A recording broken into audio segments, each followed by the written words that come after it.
Mr. President, thank you for joining us. من هم متشکر هستم. I also thank you, sir. It's a pleasure to see you again. منم خوشحالم که شما رو میبینم. I'm also quite gratified to see you after about 1 year.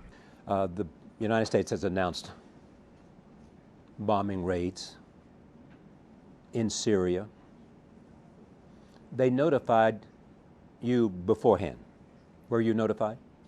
این به اون معنا نیست که This does not mean that the United States of America, vis-a-vis its air bombardment, informed Iran previously or will inform Iran. On the sidelines of the nuclear talks, in a general fashion, this topic was touched upon, and they had a general conversation about it, about the fact that the U.S. said that we intend to extend the range of the air bombardments that we had in Iraq. Nothing precise, nothing that came a day or a few hours prior to the previous bombardment of Syria. Do you approve of what the United States did? مقصود چیه؟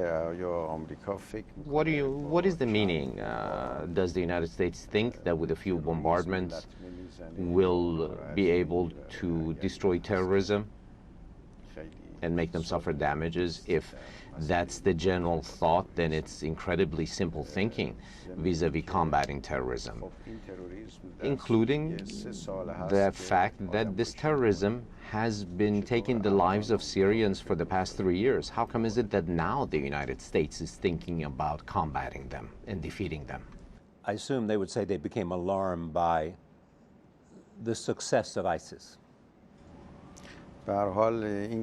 In any fashion, these terrorist groups in Syria have attacked many villages, killed an incredibly vast number of people, conquered cities during the last 3 years. And the United States not only did not show any reaction, but sometimes the tone was something that was perhaps encouraging the terrorist activities. In fact, the President of the United States said the reason they did not support moderate forces was because they feared weapons would fall into the hands of those you describe as terrorists. Well, in any fashion, where did these people obtain the arms and the weaponry? There were countries that supplied the weaponry and the weapon systems to these terrorists in Syria, assisted them financially, and there were certain countries that encouraged them in their media. All of these supporters must be held to account and be made to answer for the killing that has taken place in Syria over the last 3 years. My impression of your argument is that some Arab countries who are now engaged in the fight against ISIS earlier supported the rise of ISIS. Well, in any way, sir, you're fully aware that not only regional countries, some regional countries, but also some countries from outside our region were supporting various terrorist groups. The United States herself has been a supporter of them, and these types of supports have come in various forms, some financially, some with equipping, and some made their country, the territory of their nations, as a passageway to the field of battle, and some encouraged them in their domestic media and international media. All of them, in one fashion or another, encouraged and supported these terrorists. Whereas terrorism is always bad, without exceptions. You cannot say now it's good and another time condemn it. It is always bad and evil. Why do you think they thought it was good? Why would these governments support terrorism?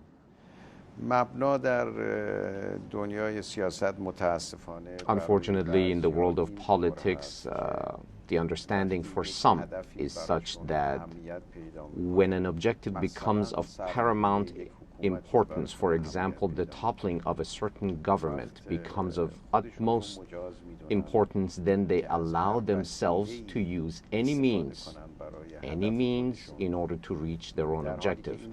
Whereas these means, these tools can at a later point be used against them. You're suggesting that Saudi Arabia, Qatar, Turkey supported the terrorist because they wanted to overthrow President Bashar al-Assad. I did not name any countries, but be that as it may, it's your wish to interpret that any way you wish. You're free to do so. There were numerous countries that with the government, were opposed to the government in Syria and were under the impression that by supporting these terrorists they would succeed in toppling that government. But obviously they were quite wrong in their calculus. Do you believe the attacks now will have the possibility of toppling the Assad government in Syria? And that is the intent still?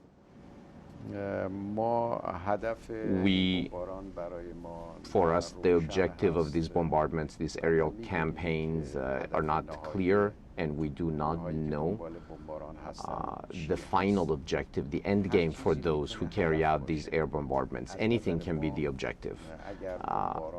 In our opinion, if the air bombardment campaign is not within the framework of international law, it is to be condemned, and assuming that if the objective is such for them to combat terrorists in a nation, in a country's territory, without coordination with the government of that country, and at the request of that country, then such action, whatever the intent may be, can be considered an attack and an invasion. Even though it's not an attack against the government of Syria, it's an attack against people who've been barbaric in their actions. The attack is against them, not against the Syrian government, and in fact, the administration communicated that to the Syrian government.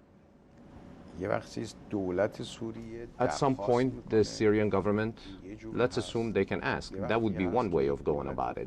The other facet is that a third party, a third government, decides on her own to target certain areas of a nation through aerial bombardments in any way without the request of a government, a country, doesn't mean, it's quite meaningless for us to enter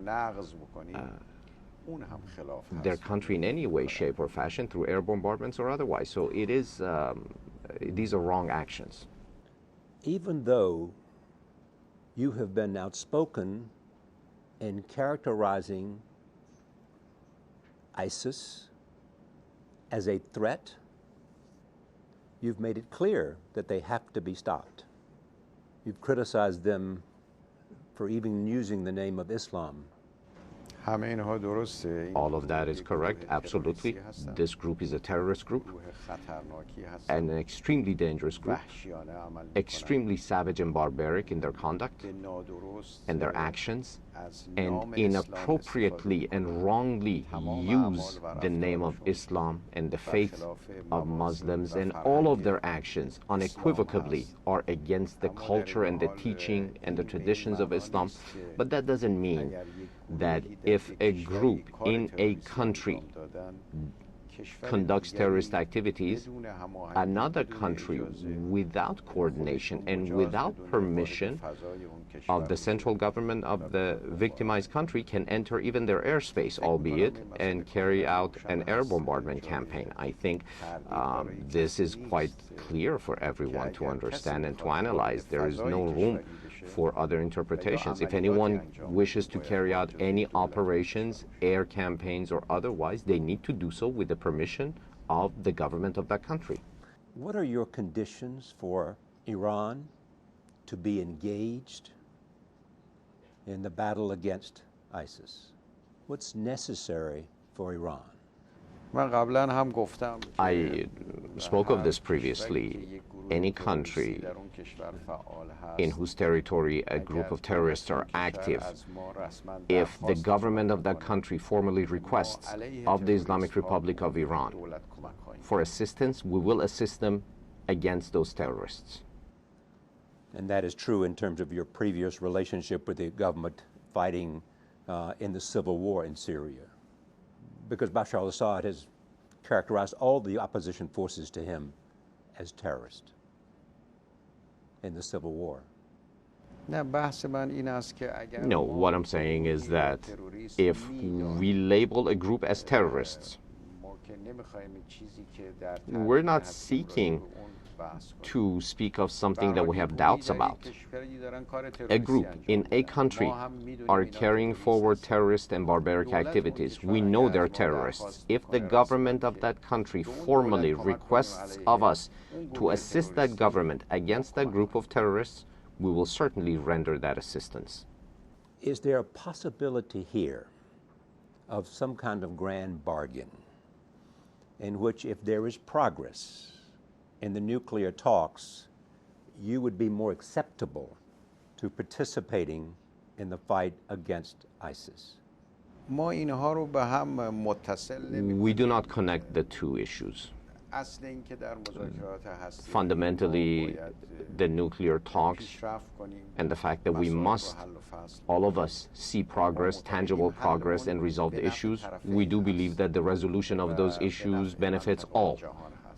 It benefits the region as well as the entirety of the world. But outside of the nuclear issue, we fundamentally are against terrorism, steadfastly and clearly against terrorism, and if we have the opportunity to combat terrorists, we will do so, because terrorists endanger and threaten everyone, both countries in which the terrorists operate as well as others, because terrorism is borderless, does not remain constant in one country or one territory. It is quite mobile, like a parasite that moves from one region to another. No one can feel as being safe from that parasite until that parasite, those microbial beings exist in a certain area. We must only concentrate on the eradication of those, and we can only have peace of mind at a time when terrorism no longer exists and the terrorists no longer see a conducive environment or atmosphere for their activities. But until such time that there exists a conducive environment for their growth and their expansion, this is an incredibly threatening and dangerous phenomenon, not just for one, but for a multitude of countries and regions. Why do so many terrorists seem to evoke the name of Islam in their recruitment? Evil or the wrong always uses the name of the righteous and the label of the righteous in order to reach their objectives. No one will ever say, I am an oppressor, I am evil, be on my side, be with me.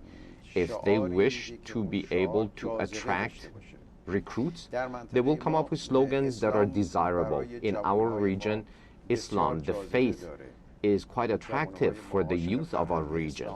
Our youth is in love with the Islamic culture and the Islamic teachings, and some have managed to take advantage of this love and use a mask in order to use a face in order to mask the realities of their beings. And on the other hand, unfortunately, in our region, because of the hegemony of the world powers, the wars, and everything that has taken place that has affected people in the region, a lot of the youth have lost their hope. And this hopelessness is a path that makes them more readily available to go towards fake and empty slogans, thinking that that would be their salvation, whereas it's not. Thinking that they can rise from the oppression that they have seen and rid the region of that oppression. It is always like that. Some have always managed to take advantage of righteousness and good, and this group is abusing the name of the faith of Islam. So the battle has to do not only on the battlefield, not only military, but in terms of reaching and debating in the world of ideas. ریشه‌های تروریسم The roots of قطعاً terrorism باید، must در مسائل certainly, فرهنگی، در مسائل within cultural در and مسائل سیاسی social, ببینیم. as well as political frameworks, be addressed within those frameworks only. Terrorism cannot only be defeated with bombs or weapons. We must ultimately eradicate the thought of violence from the mind and mindset and viewpoints of the youth. We must behave so that they do not believe that through violence they can reach objectives which may be perceived, wrongly perceived in the mind of this youth as holy objectives. They cannot keep thinking that this is the way to reach that objective. We must give them the correct explanations, the correct interpretations from a cultural angle, from social angles, from the eradication of poverty and addressing poverty. A lot of economic issues, economic situations can become fertile ground for violence. Therefore, if we really want to look at terrorism for what it is, the evil that it is, and combat it and eradicate it, we must have an extremely holistic approach to it and approach it from every angle. If we only focus and concentrate on the leaves and the different branches of these, other than trimming those leaves and branches, because the roots are still deeply embedded in the ground, that tree of evil will flourish and grow again. Down the line, we will face the same tree, only stronger and more deeply rooted. In this context, where do you put the Shia-Sunni split? تفرقه بین مذاهب The مختلف split, if you will, the tensions between different faiths, it has always been something that can line up people against one another. Always in our region, from the old days, it was always famous and everyone knew.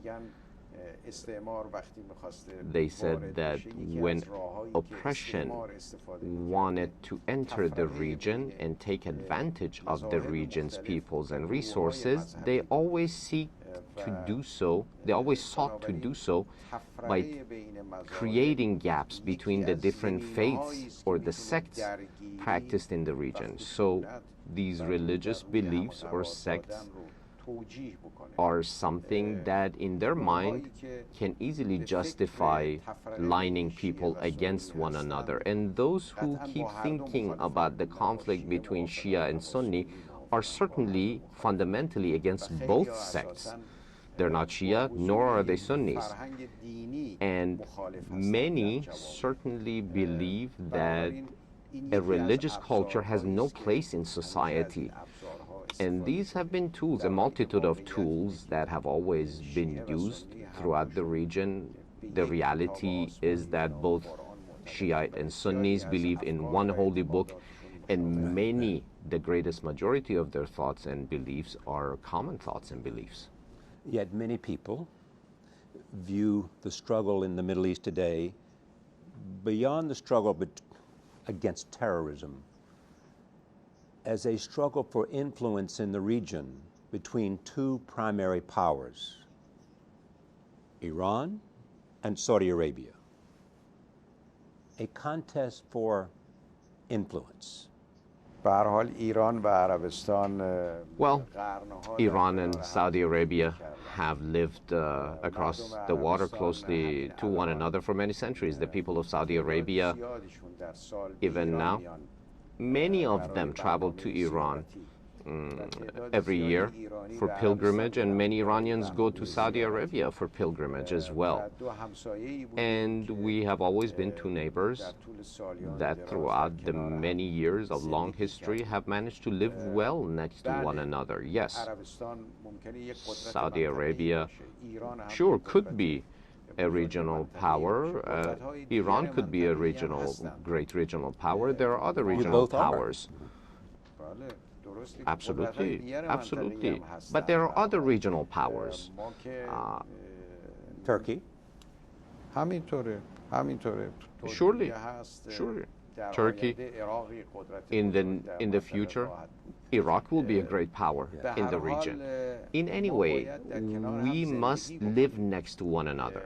الانم آمریکا یک Even now, قدرت the هست. United States اتحادیه is اروپا یک a قدرت power. هست. The European Union معناش is این a نیست که power. اگر Doesn't دو mean قدرت that if بودند، there are پیشرفت خودشون رو در multitudes of power, ضربه of centers of زدن به power, یکدیگر their progress can be ببینند. realized through the destruction or the weakening of one another.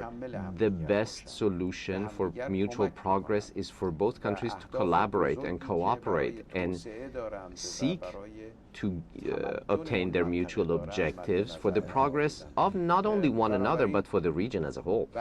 Therefore, sure, someone could interpret it as Iran seeking a regional hegemony, that other countries are also seeking that regional hegemony. But we have never sought regional hegemony. We are not seeking it today, nor will we ever. In the past 200 years of our nation's history, you will see that we have never attacked or invaded another country. There were countries who were born in an extremely weak fashion next to our borders. We let them grow, we cooperated with them, we collaborated with them next to them. But you saw after the downfall of the Soviet Union, quite a few small countries to the northern border of our country came into being and existence. We recognized their legitimacy, we helped and assisted them, we collaborated with them. We must all learn peaceful coexistence with one another, particularly neighbors towards one another. This is the only way to realize progress, nothing else. I think you have suggested there is some progress in the relationship with Saudi Arabia because your foreign minister went and talked to the foreign minister of Saudi Arabia, and you have suggested that there is a dialogue there. حتما اینطور هست. Certainly it is so. Saudi Arabia is our neighbor. We have had a very good relationship with them in the past, and now vis-a-vis our mutual objectives, we don't have any particular challenges. Perhaps there are differences of opinion vis-a-vis certain regional issues, but whenever conflicts of opinion, differences of opinion arise about regional issue, the best way to resolve those is to sit down and talk them out and reach a solution. So why don't you sit down with the President of the United States while you're in New York? You know where I'm going. You're seeing the Prime Minister of Britain. Why not see the President of the United States? Talk about what divides you. Talk about the nuclear issue. Talk about terrorism. Talk about where you can cooperate. Talk about respect. In any ways, between the United States and America, throughout the last 30 some odd years, conflicts and tensions have existed, quite a few. You are fully aware of the history of this relationship between the two countries during the last 3+ decades. Of course, one day these difficulties must be resolved, these challenges must be resolved. I do not believe that between Iran and America there must be perpetual distance, a perpetual gap and tension. In any way, I do believe that one day these tensions will come to an end. One day these distances will be shortened. The two nations, the two people will not allow such gaps to exist in perpetuity. But how to decrease these gaps, to resolve the issues and the difficulties? Of course, now, between Iran and the United States, we do have direct talks vis-a-vis the nuclear issue. They are talking to one another, even at the ministerial level. One day, perhaps, there will be a need for talks at a higher level. However, we must see and interpret at what time, under what conditions, and in order to reach what objective. What we must accept is that we must look towards a future that encompasses the benefits and the interests of both nations and both people. The United States has imposed sanctions against Iran. Are they effective? Are they causing pain to the Iranian citizenry? In any way, sir, when a country uses illegitimate tools and causes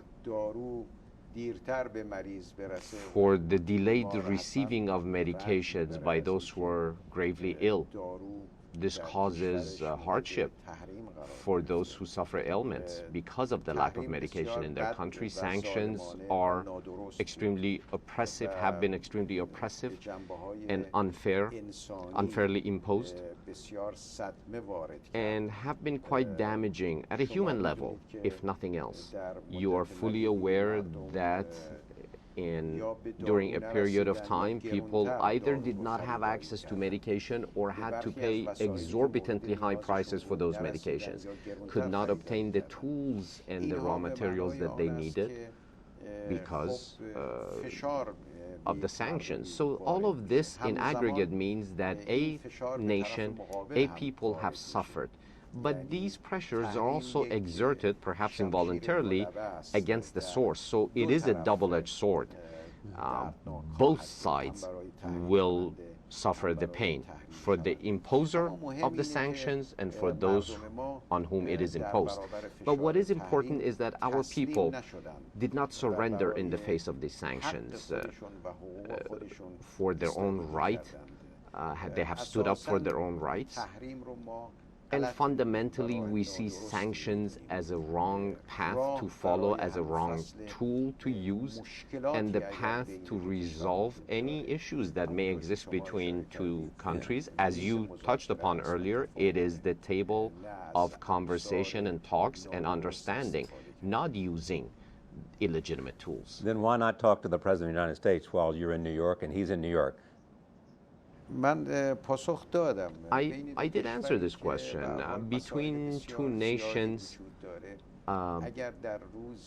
whom have suffered many problems between one another and have had great difficulties towards one another, if one day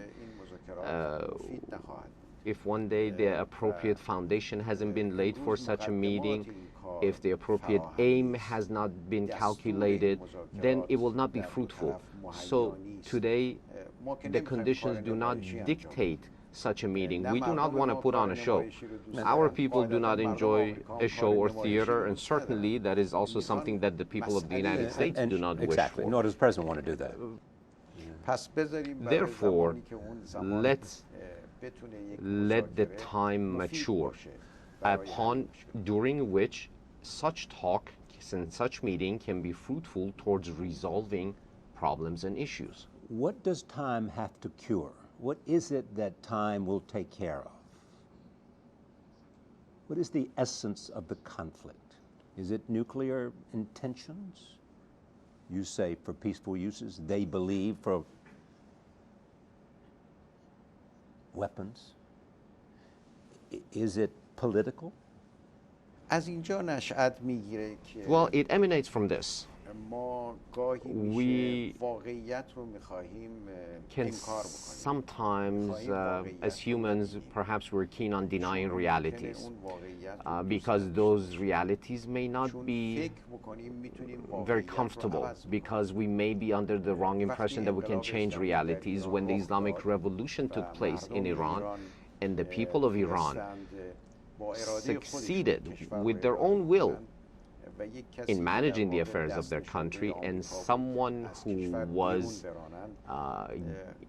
being managed by the United States was made to leave that country for good. The United States did not want to accept this, or perhaps they thought they could deny this reality or change the reality, or the previous wrong experience through which they toppled the Mossadegh, Prime Minister Mossadegh's government. They thought that could be repeated. They did not fully reach an understanding of the essence of this Islamic revolution. So that was the starting point of these tensions, of this conflict. And we saw that during the 8-year Holy Defense War against Iraq, the Americans did not show an acceptable behavior. They backed and supported someone who was an attacker, an invader, and everything, you know what everything else has happened leading us to where we are today, illegal sanctions against the country. These are not fruitful. These create gaps and increase the size of these gaps. We must take actions.